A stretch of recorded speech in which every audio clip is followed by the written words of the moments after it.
8월 23일 오후 2시 정도 된 이 시간, 제가 있는 이곳은 당진영덕간 고속도로 상령선 송리산 휴게소입니다. 저 멀리 수려한 아름다운 산이 보이죠. 제 옆에는 이 송리산 휴게소의 그 정문에 심어놓은 나무들이 있고요. 매미가 우는 소리가 막 들립니다.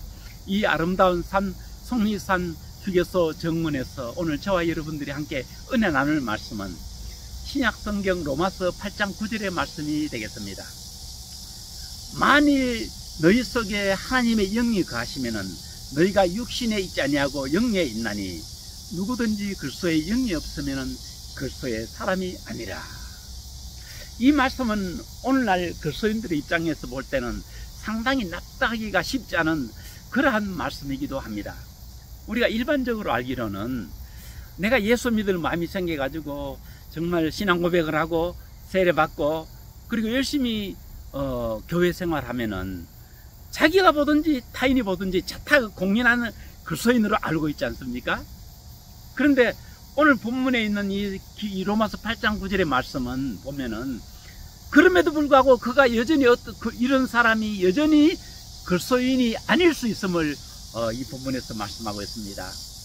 그러므로 이 본문의 내용 말씀을 정확히 이해하기 위해서는 이 로마서가 쓰여진 이 본문에 쓰여지던 그 당시의 시대적인 배경을 우리가 좀 자세히 알 필요가 있습니다.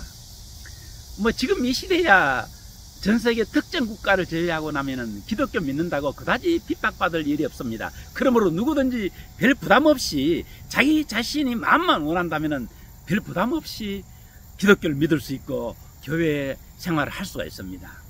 그러나 이 바울이 로마서를 쓰던 이 당시에도 이미 이때도 로마의 그 악명 높은 그 네로 황제가 재임하던 그 시기거든요.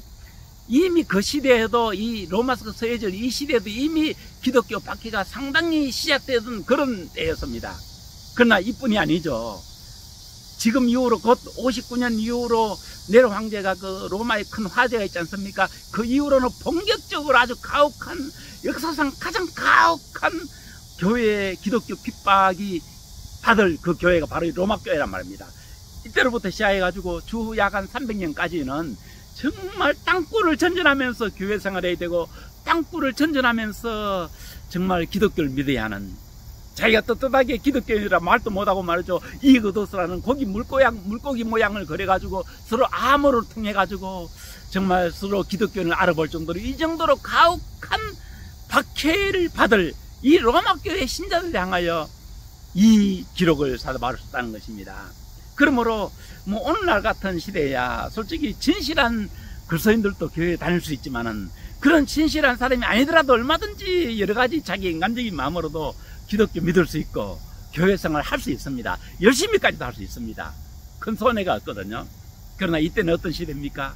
예수 믿는 것 때문에 정말 국가로부터 모든 국민으로서의 정말 그 자격을 박탈당할 수도 있고 주변 모든 사람들에게도 정말 그 인간 이하의 그 대접을 받을 수 있는 가혹한 핍박을 받을 수 있는 이런 상황 속에서 신앙생활을 할 사람이 바로 이 로마교회 신자들이라 말입니다. 그러니까 오늘날 우리 그리스도인들의 눈으로 볼 때는 얼마나 그 진실한 정말 핍박 속에도 믿음을 지키는 얼마나 그 진실한 신앙의 사람이겠습니까? 그러나 문제는 사도 바울이 여전히 그런 가혹한 핍박을 받는 그 로마 박해 시대 속에 열심히 신앙생활하는 그네들에게도 이 말씀이 필요한 말씀이고 어떤 의미에는 그네들 속에도 여전히 성령님 없이 모양은 신자 그리스도인이지만은 실제 내용은 그리스도인 아닐 수 있는 사람이 있음을 이 본문에서 밝히고 있는 것입니다. 그렇다면 오늘 본문에서 사도 바울이 그리스도의 영이 없는 사람은 그리스도인이 아니라는 이 말씀은 본래 깊은 의미는 어떤 의미를 포함하고 있는 말씀이겠습니까? 이 말씀은 로마서 8장 전반을 통해서 여러 말씀으로 잘 가르쳐주고 있는데요. 요지는 이겁니다. 우리가 입으로 뭐 고백하는 정도도 어떤 의미의 이제 성령의 어떤 감동으로 말할 수 있겠죠. 성령의 감동은 어느 누구에게든지 있을 수 있습니다. 예를 들어 가지고 성령의 감동은 너희는 이 길은 옳지 않은 길이다, 바른 길로 가라, 이런 책망성의 말씀은 그리스도인뿐만 아니라 아직 그리스도인이 되지 아니한 앞으로 그리스도인이 될 사람들에게도 이런 말씀이 여전히 있을 수 있습니다. 성령께서 이 세상에 살아가는 모든 사람을 대상으로 이런 어떤 성령의 감동이 있을 수 있다니까요. 그러나 이런 감동은 그 속에 영원히 내주하지는 않습니다. 그런 감동에 순종하지 않게 될 적에 성령 감동이 소멸되어 버릴 수 있거든요. 이런 상태를 그리스도의 영이 있는 사람이라고 말하지 않습니다. 그거는 일시적인 성령의 감동일 뿐인 것입니다. 그러나 이 본문에서 사도 바울이 너희 속에 그리스도의 영이 있는 사람, 이 말은 예수 그리스도의 보혜사 성령이 완전히 내주하는 생명으로서 그 속에 함께 내주하여 계심을 말하는 것입니다. 그러면 어떤 그리스도인들에게 성령께서 보혜사 성령이므로 일시적인 감동이 아니고 영원히 내주하여 계실까요? 이 말씀을 이해하기 위해서는 바로 예수님이 일찍이 말씀하신 마태복음 16장 21절 이하를 우리가 자세히 살펴볼 필요가 있습니다. 거기서 예수님께서 이런 말씀을 하십니다. 누구든지 나를 따르고자 하는 자는 자기를 부인하고 자기 십자가를 지고 나를 따라야 할 것이다 하고 말씀하십니다. 이 말씀은 사도들에게, 물론 모든 그리스도인들에게 하신 말씀이냐, 사도들에게 하신 말씀 아닙니까? 사도들은 모든 걸 다 버리고 주님 따르는 사람 아닙니까? 그러나 그네들에게 주님께서 이 말씀하신 이유는 우리가 일반적인 눈으로 볼 때는 사도들이 모든 걸 다 버리고 주님 따른 것 같지만 여전히 그네들에게도 버리지 못한 게 있습니다. 인간적인 자아, 옛 자아를 버리지 못했습니다. 그래서 바로 요 마태복음 7장 21절 그 이전에 조금 더 거슬러 읽어보면은 예수님께서 곧 이제 게세마네 동산에서 고난을 받고 죽으실 것을 말씀하실 때 베드로가 이랬거든요. 주여, 절대로 그런 일이 일어나지 않겠습니다 할 때 주님께서 뭐라고 말씀하셨죠? 사탄아, 내 뒤로 물러가라 가르쳤단 말입니다. 베드로가 그렇게 말했는데 주님은 그것을 사탄아, 내 뒤로 물러가라 했습니다. 왜 주님께서 그런 말씀하셨을까요?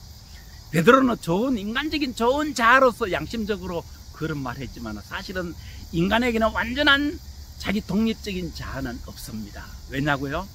아담 가와의 범죄 이후 인간의 자아라는 것은, 인간의 양심이라고 하는 것은 얼마든지 사탄에 의하여 조정될 수 있고 어떤 면에는 사탄의 놀이터가 될 수 있는 그런 병든 자아이기 때문에 이 자아를 버리지 않고는 결단코 주님을 따를 수 없는 거예요.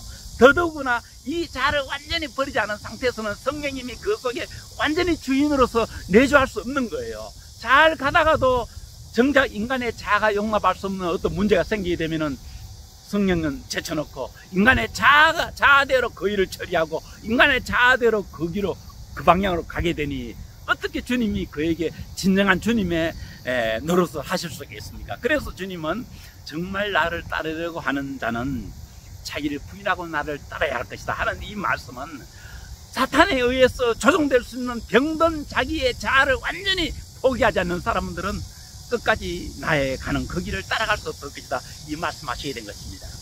오늘 로마서 8장 9절에 있는 말씀이 이 말씀이에요.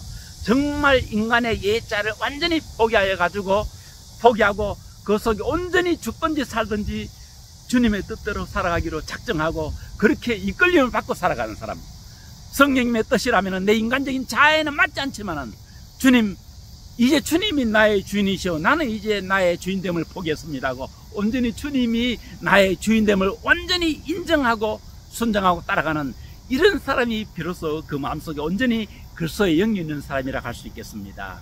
어떻습니까? 오늘날 입으로 신앙 고백하는 분들은 많죠.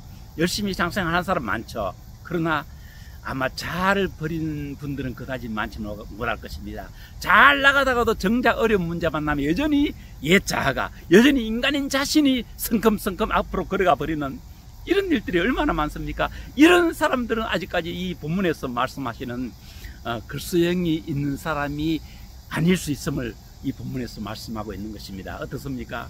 로마교회 그 가혹한 그 당시에 신앙생활 하던 사람에게도 이런 일이 있을 수 있다면 하물며 너무나 기독교를 믿기 쉽고 교회 생활하기 쉬운 오늘날에 얼마나 더 정말 사람의 눈으로 볼 때는 그리스도인 같지만은 내용 실상은 여전히 자기가 자기의 주인이 되어가지고 하나님 앞에 참된 신앙으로 인정받지 못할 이런 사람들이 얼마나 많을 수 있겠습니까?